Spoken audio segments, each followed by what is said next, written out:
Hello. IPL ഇന്ന് Saturday ആയതുകൊണ്ട് double header മാച്ചാണ്. അപ്പോൾ ഫസ്റ്റ് മാച്ചിൽ നമ്മുടെ പഞ്ചാബ് വേഴ്സസ് സൺറൈസേഴ്സ് ഹൈദരാബാദ് കളി നടക്കുന്നത് പഞ്ചാബിൻ്റെ ഹോം ഗ്രൗണ്ടിലാണ്. അപ്പം ഞാൻ മാച്ചിനെ പറ്റി പ്രത്യേകിച്ച് അനലൈസ് ഒന്നും ചെയ്യുന്നില്ല. ഞാനിവിടെ കുറച്ച് പ്ലെയേഴ്സ് ഹിറ്റ് ഓർ മിസ് പോലത്തെ കുറച്ച് പ്ലെയേഴ്സിൻ്റെ ഡീറ്റെയിൽസ് ഞാൻ പറയാം. അവരുടെ മെയിൻ മാച്ചപ്സ്.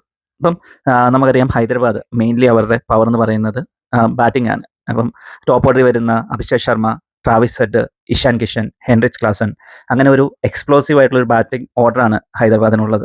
അപ്പം ഇങ്ങേ സൈഡിൽ പഞ്ചാബിനാണെങ്കിലും ഏകദേശം മാച്ചപ്പ് ചെയ്യാൻ പറ്റുന്ന ഒരു ടോപ്പ് ഓർഡർ, അതായത് പ്രിയാൻ ഷാരിയ, പ്രഭ്രാൻ സിംഗ്, ശ്രേയസ് അയ്യർ, പിന്നെ അത് കഴിഞ്ഞിട്ട് വരുന്ന സ്റ്റോയിനിസ്, അങ്ങനെ ഒരു പിടി നല്ല ബാറ്റിംഗ് ആയിരിക്കും ഇന്നത്തെ കളിയുടെ ഒരു ഹൈലൈറ്റ്. പക്ഷേ പ്രശ്നം എന്ന് വെച്ച് കഴിഞ്ഞാൽ കളി നടക്കുന്നത് പഞ്ചാബിൻ്റെ ഹോം ഗ്രൗണ്ടിലായ ന്യൂ ചണ്ഡീഗഡ് ഗ്രൗണ്ടിലായതുകൊണ്ട് ഒരു 180 അല്ലെങ്കിൽ 190 ആവറേജ് സ്കോർ നമുക്ക് പ്രതീക്ഷിക്കാം. പിന്നെ നമുക്ക് ഹൈദരാബാദിൻ്റെ ഒക്കെ ഒരു കളി ആയതുകൊണ്ട് അതൊന്ന് ചവിട്ടി പിടിച്ച് കഴിഞ്ഞാൽ ചിലപ്പോൾ ഒരു 200 അല്ലെങ്കിൽ 220 വരെ പോകാനുള്ള ചാൻസസ് ഉണ്ട്. അതായത് ഹൈദരാബാദ് ഫസ്റ്റ് ബാറ്റ് ചെയ്യുവാണെങ്കിൽ. ഇനി അഥവാ പഞ്ചാബാണ് ഫസ്റ്റ് ബാറ്റ് ചെയ്യുന്നുണ്ടെങ്കിൽ ഒരു 160 180 പാർ സ്കോറിൽ വരും. ഹൈദരാബാദ് ചേസ് ചെയ്യാനായിട്ട് കുറച്ച് പാടുപെടും. കാരണം ഞാൻ പറയാം. അപ്പം നമ്മൾ പ്ലേയേഴ്സിനെ പറ്റി പറയുകയാണെങ്കിൽ ഫസ്റ്റ് പ്ലെയർ അർഷദീപ് സിംഗ് കഴിഞ്ഞ കളികളിലൊക്കെ ഫോമിലേക്ക് വന്നിട്ടില്ല. പക്ഷേ being A left hand seamer, പുള്ളിക്ക് ഹൈദരാബാദിൻ്റെ ടോപ്പ് ഓർഡറിനെതിരെ നല്ലൊരു മാച്ചപ്പാണുള്ളത്. അപ്പം ഈ കഴിഞ്ഞ കളികളൊക്കെ ഹൈദരാബാദിൻ്റെ ടോപ്പ് ഓർഡർ ഓൾമോസ്റ്റ് ഫെയിൽ ആയതുകൊണ്ട് തന്നെ അർഷദീപിന് ഇവിടെ ഒരു മേൽക്കൈ കിട്ടാനായിട്ടുള്ള ചാൻസ് ഉണ്ട്. അതായത് പവർ പ്ലേയിൽ അറ്റ്ലീസ്റ്റ് ഒന്നെങ്കിൽ ഹെഡ് അല്ലെങ്കിൽ അഭിഷേക് ശർമ്മ, വേറെ ആറിൽ ഒരു വിക്കറ്റ് അർഷദീപ് സിംഗിന് കിട്ടാനുള്ള ചാൻസസ് വളരെ കൂടുതലാണ്. പിന്നെ അടുത്തൊരു പ്ലെയറിനെ പറ്റി നമുക്ക് ഹൈദരാബാദിൽ നിന്ന് പിക്ക് ചെയ്യാം, ഇഷാൻ കിഷൻ. ഇപ്പം പുള്ളിക്ക് അങ്ങനെ അടുപ്പിച്ച കുറേ ഫെയിലിയറുകൾ സാധാരണ ഏതൊരു ഔട്ട് ഓഫ് ഫോമിലാണെങ്കിലും അല്ലെങ്കിൽ ഉണ്ടാകാറില്ല. ഇതിപ്പം നല്ലൊരു പീക്ക് ഫോമിൽ നിൽക്കുന്ന ഒരു പ്ലെയർ കഴിഞ്ഞ കളി ഒന്ന് ഫെയിലായി. പക്ഷേ ഞാൻ പറയുവാണെങ്കിൽ ഇന്നത്തെ കളി പുള്ളി വളരെ നല്ല രീതിയിൽ തിരിച്ചു വരും.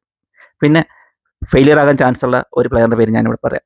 നിങ്ങളെല്ലാവരും ഒരുപക്ഷെ വളരെ പ്രതീക്ഷയോടെ നിൽക്കുന്ന ഒരു പ്ലെയർ ആയിരിക്കും ശ്രേയസ് അയ്യർ. ഇന്നത്തെ കളിയിൽ ഒരു ഇമ്പാക്റ്റ് ഉണ്ടാക്കാൻ സാധിക്കുമോ എന്നുള്ളതിൽ ഡൗട്ടുണ്ട്.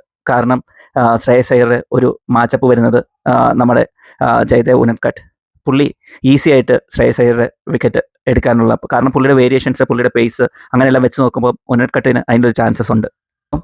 എന്തായാലും ഞാൻ പറയുകയാണെങ്കിൽ പഞ്ചാബാണ് ഫസ്റ്റ് ബാറ്റ് ചെയ്യുന്നുണ്ടെങ്കിൽ പഞ്ചാബിൻ്റെ ഓപ്പണിങ് ഒരു മീഡിയോക്കർ തുടക്കമായിരിക്കും കൊടുക്കാൻ പോകുന്നത്. അതായത് ഒരു 20-30 റണ്ണിനുള്ളിൽ അറ്റ്ലീസ്റ്റ് 1 or 2 വിക്കറ്റ് ഡൗൺ ആകും. പിന്നെ ശ്രേയസ് അയ്യർ കുറച്ച് സ്ട്രഗിൾ ചെയ്തിട്ടാണെങ്കിലും കുറച്ച് പിടിച്ചു നിൽക്കാൻ നോക്കും. പിന്നെ മിക്കവാറും ഇന്നത്തെ ഒരു ഇമ്പാക്ട് പ്ലെയറായിട്ട് വരാൻ ചാൻസ് ഉള്ളത് നമ്മുടെ മാർക്കസ് സ്റ്റോയിനിസ് ആണ്. പുള്ളി ഇതുവരെ അത്രയ്ക്ക് ഒരു ഇന്നിങ്സ് ഒന്നും ഈ ഒരു IPL കളിച്ചിട്ടില്ല. അപ്പം ഞാൻ എക്സ്പെക്ട് ചെയ്യുന്നത് പുള്ളിയുടെ ഒരു ഇമ്പാക്റ്റ് ആയിട്ടുള്ള ഇന്നിങ്സ് ആയിരിക്കും ഇന്ന് കളി മാറ്റാൻ പോകുന്നത് എന്നുള്ളതാണ്. അപ്പം end of the day mostly ജയിക്കാനായിട്ടുള്ള ചാൻസ് ഉള്ളത് പഞ്ചാബായിരിക്കും. കാരണം ശ്രേയസിൻ്റെ മികച്ച ക്യാപ്റ്റൻസി തന്നെയാണ് കാരണം. നമുക്കെന്തായാലും കളി കഴിയുന്നിടം വരെ വെയിറ്റ് ചെയ്യാം. കളി കഴിഞ്ഞിട്ട് നമുക്ക് വീണ്ടും കാണാം. Thank you.